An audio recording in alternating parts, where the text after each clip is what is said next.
by Godfrey Cheshire October 14, 2017 in its 55th edition. Each showing at the New York Film Festival opens with a rapidly edited montage of clips that takes us back to the festival's very first year, 1963. The visual bobsled ride down memory lane is both exhilarating and illuminating.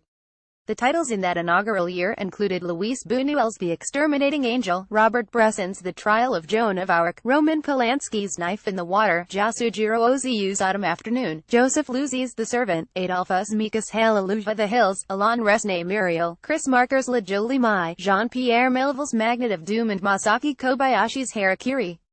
Advertisement is that partial list should indicate the NYFF from its inception was a celebration of both international cinematic modernism and auteurist cinema, as codified in the previous decade by critics who would lead the French New Wave. Interestingly, the 1963 slate contained no films by Truffaut, Godard, Romer, Chabrol or their fellow polemicists and auteurs. In the decades since, those fundamental coordinates have retained their influence even as cinema itself has changed in numerous ways. We're now guided not by 50s-60s modernist precepts but by their conceptual grandchildren and great-grandchildren. As for auteurism, it remains a key value. Yet looking at the 1963 roster given above, it's striking how many of the films and their makers are renowned even now, an impressive testament to the NYFF's success as a tastemaker and evaluator of cinematic art over the years. It is, of course, impossible to know how much of the 2017 main slate will still be familiar and considered important come 2072. The current crop as chosen by the festival's selection committee, though, seems to illustrate both current strengths and weaknesses in the auteur idea's evolution. One strength is simply the durability of the essential model of European auteurism. This year, Faces Places, a whimsical collaboration between 89-year-old Agnes Varda and 33-year-old French artist and Elvis Costello lookalike Jr., demonstrated a delightful thread of continuity between Parisian cinematic sensibilities of the 60s. It references Varda's Cleo from 5 to 7, from 1961 and today's. As for non-French European films, Sweden's The Square, this year's Palme d'Or winner from Cannes, may fall a bit short of being a total masterpiece, but its smart, formerly adventurous skewering of the Stockholm art scene easily solidifies director Ruben Östlund's reputation as one of contemporary cinema's most interesting auteurs. Advertisement on the American front, I thought the most impressive films in the auteur tradition were all by younger filmmakers making their first appearance in the main slate. At the festival's end, the single best film I saw in 4 weeks of attending press screenings remained Chloe Zhao's stunning sophomore feature, The Rider, described in my NYFF preview, shot on the Pine Ridge Native Reservation in South Dakota. Alas, U.S. filmgoers will have to wait a while for this masterpiece. It's an April 2018 release from Sony Classics. Though I had major reservations about the Florida Project, one of the festival's most lauded films, its thematic risk-taking and stylistic distinction justifiably furthered Tangerine director Sean Baker's claim on the title of auteur.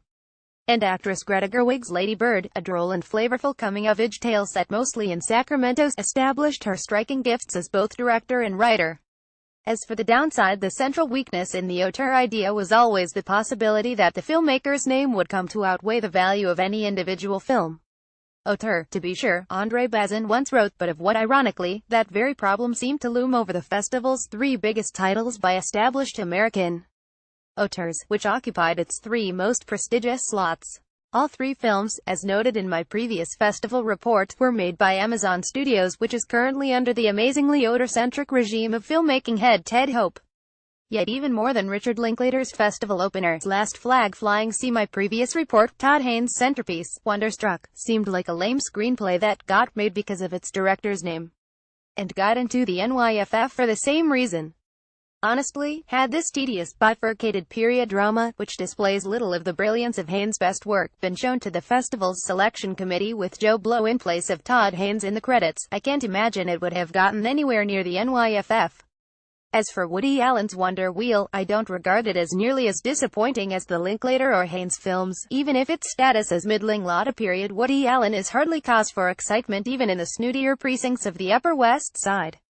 Like the lateral in film it most resembles, Blue Jasmine, it seems constructed mainly as a vehicle for a lead actress, in a role that's yet another variation on Tennessee Williams' Blanche DuBois. The actress this time is Kate Winslet, and if the film wins her an Oscar, history will have reason to remember it. If not, it will to attract little notice as it slips into Allen's overstuffed back catalog. Advertisement set in a playfully cartoonish vision of Coney Island in the 1950s, the comedy drama at first seems like it will center on pretty Carolina Juno Temple, who comes to the amusement park to ask for shelter from her long-estranged father, carousel operator Humpty Jim Belushi. Carolina married very young to a mobster and now knows too much, so she's being pursued by his cronies. That dad would agree to take his daughter in and let her stay indefinitely is, given the proximity of the mob and potential dangers to all of his family, just one of the unbelievable elements you have to accept in a tale as fanciful as this. The tale's dramatic center, though, turns out to be Humpty's current wife, Ginny Winslet. A waitress, she's got a pyromaniac young son from a previous marriage that also left her with a load of guilt. She loved the guy but destroyed him emotionally when she cheated on him. Now in a loveless marriage to Humpty, Ginny begins an affair with a hunky NYU graduate student who's working as a summer lifeguard just in Timberlake, a romance that's only one of the things that sets her on a collision course with both Carolina and Humpty. The emotional temperature surrounding Ginny continues to mount, giving Winslet a succession of near-hysterical blowouts to negotiate. While some of the writing may be contrived and artificial, as always in Ellen, the actress uses it to her advantage, creating a tense, near-volcanic portrait of female desperation. Timberlake, Belushi and Temple are also very good, demonstrating again Allen's skills as both writer and director, with actors. In all, the film proved far more agreeable than recent Allen offerings including Irrational Man and Café Society, which struck me as absolutely tortuous. Advertisement finally, though, the most memorable thing about Wonder Wheel may be the lush, picturesque look created by cinematographer Vittorio Storaro and production designer Santo Loquasto. I'm not sure why we need a Coney Island that looks like Bertolucci's The Conformist, but somehow it works, providing a level of visual interest that fascinates even when the dramatic interest flags. To end this report on an upbeat odorous note, when I first saw the festival's main slate announced, one of the titles I most regretted not seeing was Paul Schrader's First Reformed, which got great reviews when it premiered at Toronto. Yet it turns out the film wasn't turned down by New York. Its producers withheld it while negotiating a sale. That sale to A24 having been finally made, the NYFF gave it a showing.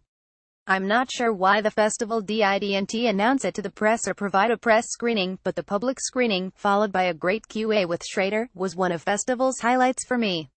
Anchored by a terrific performance from Ethan Hawke as an emotionally and spiritually distraught Protestant minister, the film advances themes that have long been of concern to Schrader, as well as reflecting the freely admitted influence of such films as Bresson's Diary of a Country Priest and Bergman's Winter Light. An important and moving work by a master filmmaker, First Reformed will go into release next April. Previous article NYFF 2017 Kanaba, Ismael's Ghosts, Let the Sun Shine in, a special edition of thumbnails detailing the recent sexual harassment cases in the entertainment and tech industries. A look at the career of Willem Dafoe. Reviews from the New York Film Festival of the latest by Nancy Bursky and Kiyoshi Kurosawa.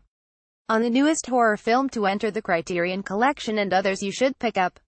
Reveal comments powered by